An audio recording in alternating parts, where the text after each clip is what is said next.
மகாதேவர் எனக்கு காட்சி தந்ததும் எனக்கு உரியவராக மறுப்பதும் ஏன்? அவர் நெருங்கிய பின்பும் அவர் விலகிச் செல்வதாக உணர்வு ஏற்படுகிறது. இவ்வாறு என்னை தவிப்பில் ஆழ்த்துவது எதனால்? ஏன்? எமது உணர்ச்சிகளை புரியாதவர் போல் பாசாங்கு செய்வது எதனால்? ஒருவேளை நான் பிரஜாபதியின் மகள் என்ற காரணத்தினாலா? அதனால்தான் என்னை அவர் ஏற்க மறுக்கிறாரா? மகாசபை தன்னில் நேர்ந்ததை எதுவாயினும் அது எங்கள் இருவரது சங்கமத்தை பாதிக்குமா? நன்கறிவேன். நான் அவர் யோகி என்பதை உணர்ந்தவள் நான். எனினும் தேர்ந்தெடுத்த இம்மார்க்கத்தினில் மீண்டும் திரும்புவதானது இனி எனக்கு சாத்தியமல்ல.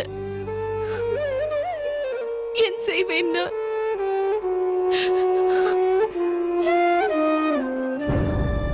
விடை தமக்கு முன்பாகவே உள்ளது. அதனை ஸ்பரிசியுங்கள்.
அவரும் நானும் வெவ்வேறல்ல.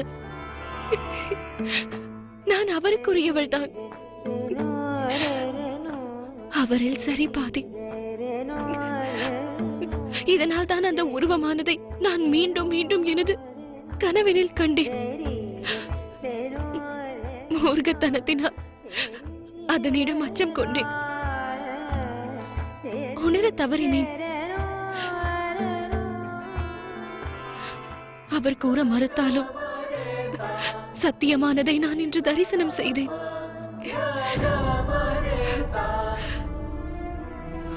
இனியும் அவர் என்னை விலகலாகாது. என் இதயத்தின் ஒவ்வொரு அழைப்பிற்கும் அவர் வந்துதான் தீர வேண்டும்.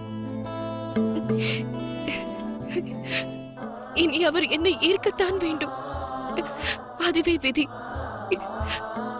என்னை அவர் ஏற்பதை தவிர வேறு மார்க்கமில்லை.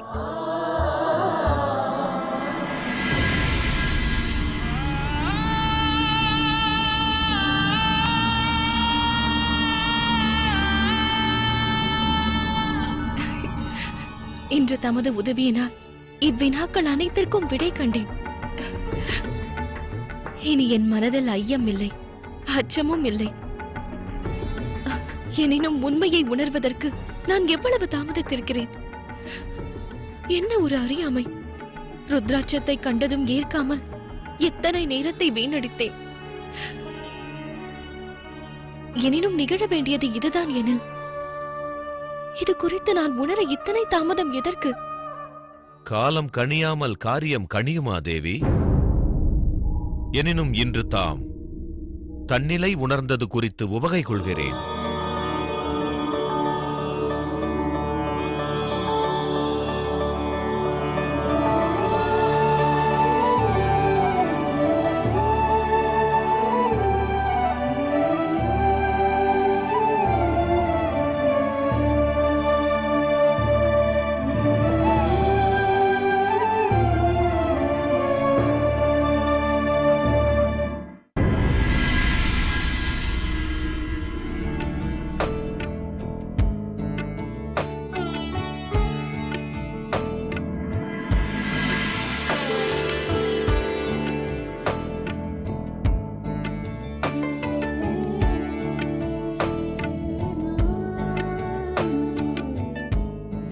நன்கு பயிற்சி தேவை.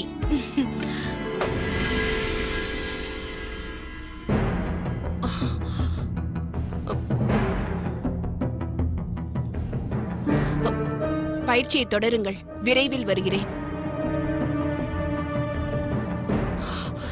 சதி, எங்கு சென்றிருந்தாய் நீ? எனது வினாக்களுக்கு விடை தேடுவதற்கு. எத்தகைய வினா? கூறுகிறேன், எவர் வசமும் விடையில்லாத வினாக்கள். கேள் சதி, என்னிடம் புதிர்கள் கூறாதே. இல்லை மாதங்கி, புதிருக்கு விடை கிடைத்து விட்டது.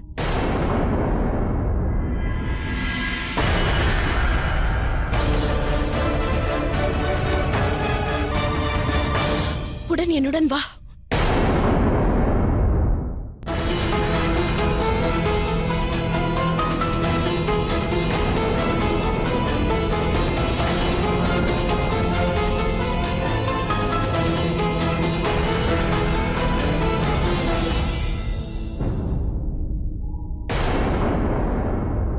எங்கு சென்றிருந்தாய்?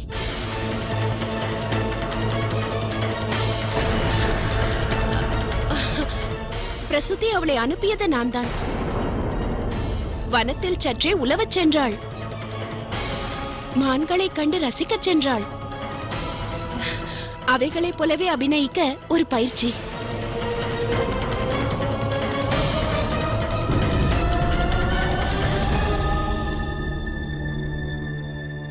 ஆகட்டும்,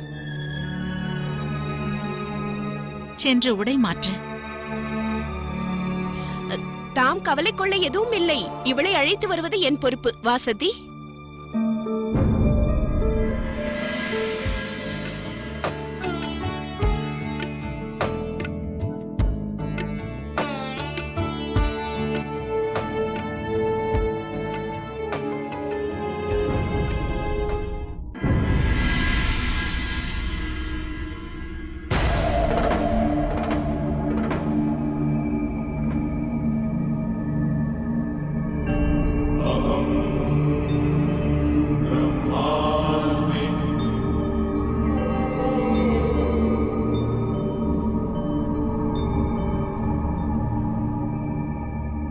மகாதேவா,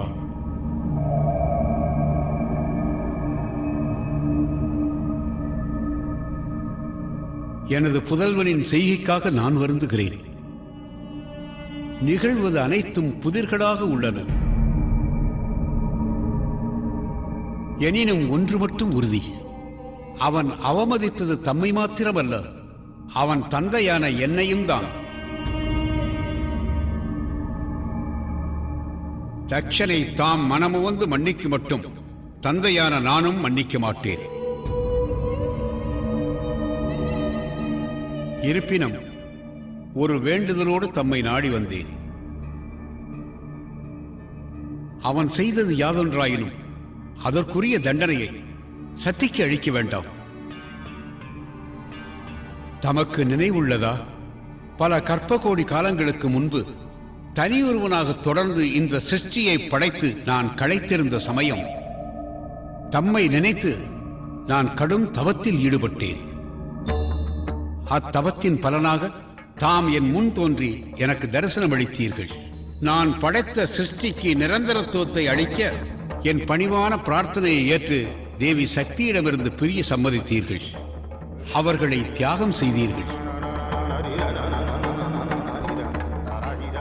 தாம் தனிமையில் ஆழ்ந்தீர்கள், முழுமை இழந்தீர்கள். எனினும் இன்று தாம் அன்று செய்த தியாகத்தினால்தான் சிருஷ்டியில் கோடானு கோடி உயிரினங்கள் தழைத்தோங்கி ஜீவித்து வருகின்றன. ஆகவே தேவி சக்தியினை மீண்டும் தம்மோடு ஒருங்கிணைக்க நிர்ணயம் செய்தேன். மீண்டும் தாம் முழுமையடைவதே எனது அவா.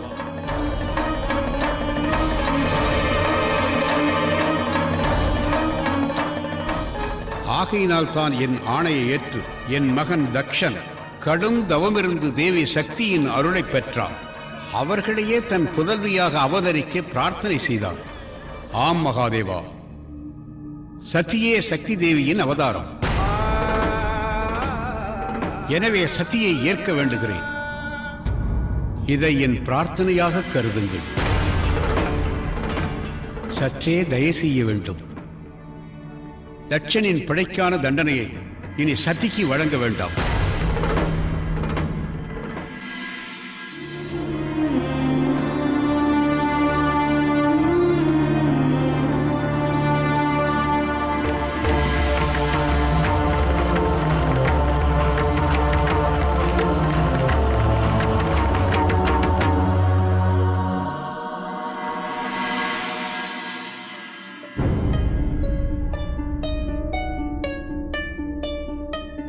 சதி, நான் கூறுவதை கேட்கிறாயா இல்லையா? தாம் அறிவீர்களா, நான் ஈசனில் பாதியானவள்.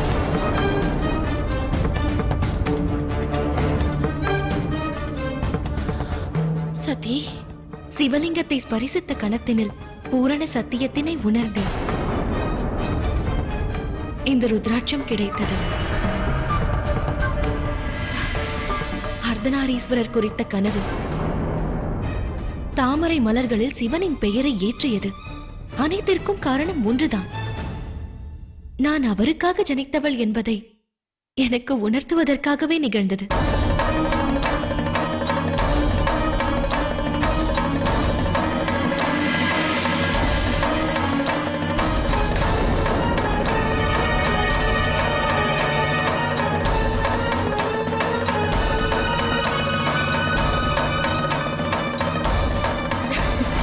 மாதங்கி, தாம் ஒன்று அறிவீர்களா?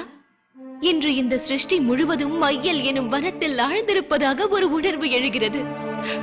நாலாபுரமும் காதல் விழா நடக்கிறது. எங்கெங்கும் அவர் பெயரே ஒலிக்க கேட்கின்றது. தாம் கூறியது உண்மைதான் மாதங்கி. மையல் மிகவும் ஆபத்தானது. மனதில் துவங்கி இதயத்தை கடந்து செல்கிறது. எனது இதயத்தை அது கடந்து விட்டது மாதங்கி. எனக்கு ஏற்பட்ட இந்த இன்ப உணர்ச்சியினை தெரிவிக்கும் துணிவும் வந்துவிட்டது. அனைவருக்கும் கூறப்போகிறேன். நான் பெற்ற பரவசத்தை பகிர்ந்து கொள்ள வேண்டும். ஈசன் மீது நான் கொண்ட மையல் தனை அனைவருக்கும் வெளிப்படுத்தும் எண்ணம் தோன்றுகிறது. தாம் தானே கூறினீர்கள், சங்கீதம், நடனக்கலை இவற்றின் வாயிலாக நம் உள்ளத்தின் உணர்வுகளை வெளிப்படுத்த இயலும் என்றீர்களே. இன்று நான் செய்ய போவதும் அதுதான். என் நடனத்தினால் அனைத்தையும் வெளிப்படுத்தப் போகிறேன். இன்று என் நடனத்தினை காண அவரும் தரிசிப்பார். அதை இந்த பரிபூரண சிருஷ்டியும் கண்டு களிக்கத்தான் போகிறது.